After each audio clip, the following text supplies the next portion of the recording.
first, we want to tell you about this awful story, too. Less than an hour's drive away from Providence, a college community is mourning an MIT professor gunned down in his home just outside of Boston.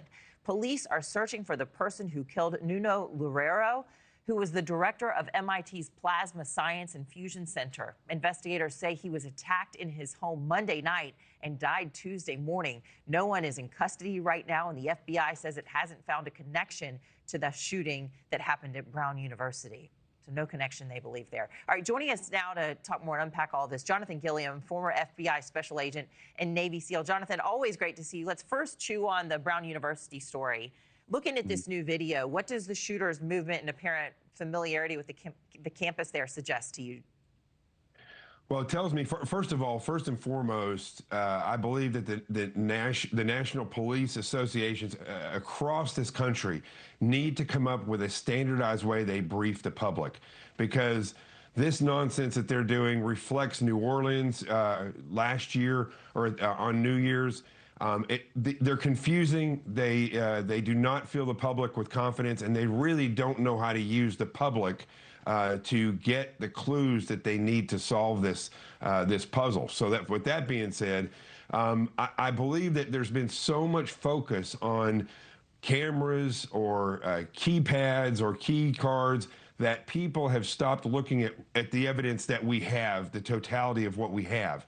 And so when we look at these videos, what we see are a couple things. We see a person with a unique look and gait in the way that they walk, not that unique, but the way that they stand with their arms behind their back.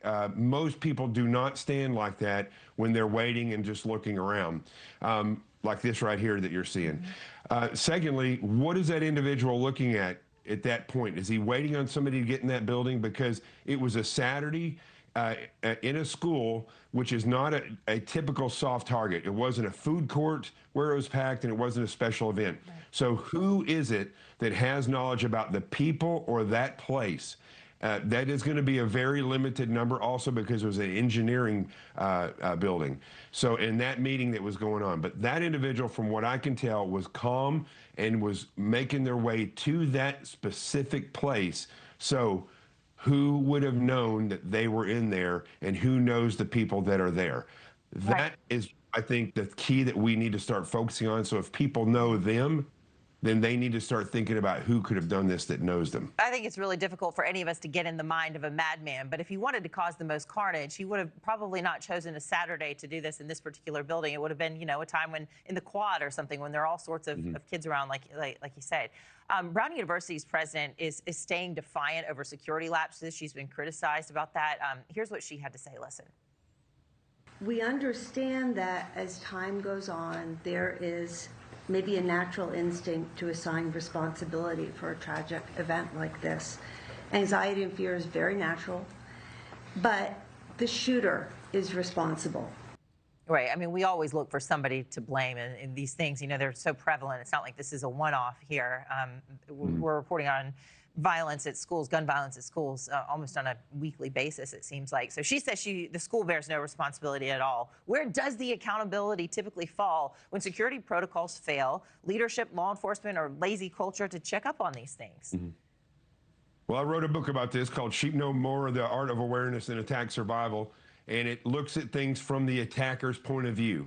And that's the reality, is where all these things typically come into play. So Elizabeth Smart, for instance, bless her heart, and bless her mom's heart, her mom left a window open because she burnt something in the kitchen, and that's how the kidnapper got in, right? So these things occur.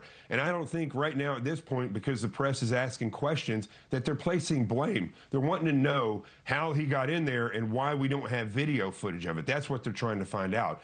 But I think, again, and I go back to the fact that there are clues here. The public does have clues. Why did this individual have a satchel or a sling bag on, and in minutes later video has no sling bag? So where was that sling bag that this individual had on?